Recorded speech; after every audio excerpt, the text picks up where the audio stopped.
Today you will create a slab clay project inspired by the Peter H Reynolds book, Word Collector. When working with clay, you need to know the different stages of clay. Right now, the clay that you receive today will be the plastic workable stage. That means it's wet and you can turn it into anything you want when you're working with the clay in your hands. After we finish our initial wall hangings today, we'll let the clay dry. It will become leather hard at first, and then bone dry is when it's completely dry. There's no moisture left in the clay, and that means that we can then fire it. When we fire clay, we put it into a big, really hot oven called a kiln, which is special for clay. Once we have done this, the clay will be in the bisque-ware stage. That means the kiln made the clay harder and stronger so that you can keep it for a long time. After it is bisque fired, we can then add paint or glaze to the clay. So when your project is finished today, it will look like this. It will need to dry, and then we will fire it in the kiln. In a couple weeks, we can then add color to the clay so that we can put it in our school art show. Alright, let's get started and learn how to make these Word Collector clay slab projects. When you get your clay, you will start to warm it up by working it into a ball between your hands.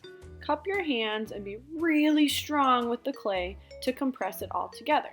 Then you'll pick a texture tool out of your table bin that you want to put your clay onto. Before you put the texture tool under your clay though, you're going to start to throw it down onto your clay mat to flatten it out. We're going to make a slab. Once it starts to get flat, you can then use the palm of your hand to press it out until it's as thick as a cookie. So if you see mountains or tall parts of your clay coming up, then you want to press it down with your palm. Once your clay is as thick as a cookie, take your texture tool, put it under your clay, use your palm to press it into it, and voila, you have texture. Next, you're going to pick a shape that you want to cut out of your clay. You will then trace that shape with a cutting tool that can be either wooden or a green cutting tool. Those will be in your smaller bin. But trace it first. Don't try to cut all the way through the clay. Just lightly go around the shape. Then take the shape off and use a cutting tool to push even further down where you traced to cut your shape completely out. Take off the extra clay and roll it into a ball so that it doesn't dry out. You can use a little bit of water on your finger to smooth out the edges of the shape you cut out.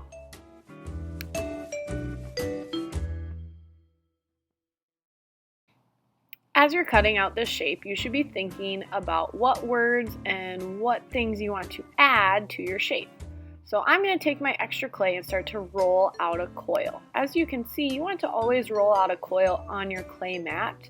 That way it becomes even when you want to add it to your shape. So I'm just going to add a coil around this shape and cut it to size, just like this.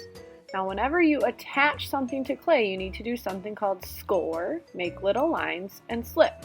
You can make little lines with your toothbrush or one of the green tools in your clay bins, and then you also add water to make clay glue.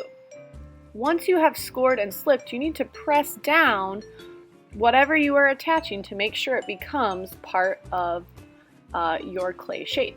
So I'm going to continue to make coils to add decorations to this shape as I am deciding what words I want to add as well.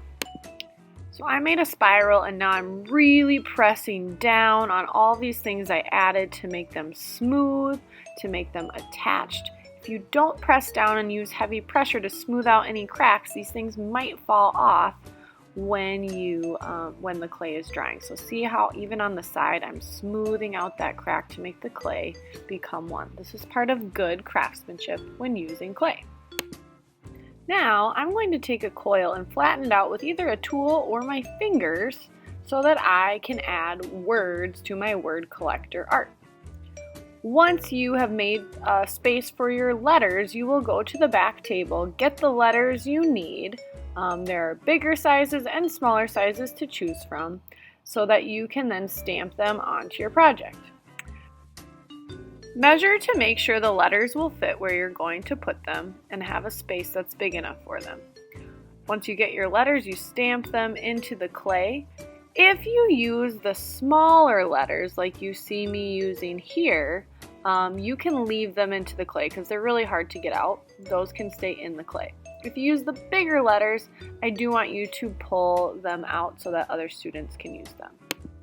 Finish the project by adding any small details, stamping, or drawing designs using the different clay tools and making this word collector art super awesome. Write your name and class code on the back when you're done. Alright everybody, one last time in hyperspeed, you'll take that clay, press it out so that it is as thick as a cookie using your palm.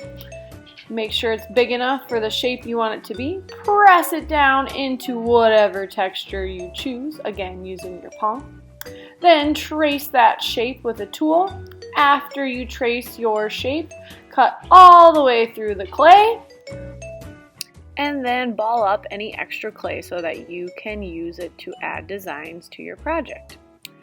Make sure you're thinking about what word or words you will be using on your project. Take your extra clay to make space to stamp those words into, like you see me doing here with the coil. You could do this any way you want. Just make sure you're keeping everything nice and smooth, and anything you attach you are scoring and flipping. Go ahead and grab the letters that you need. This time I'm using bigger letters.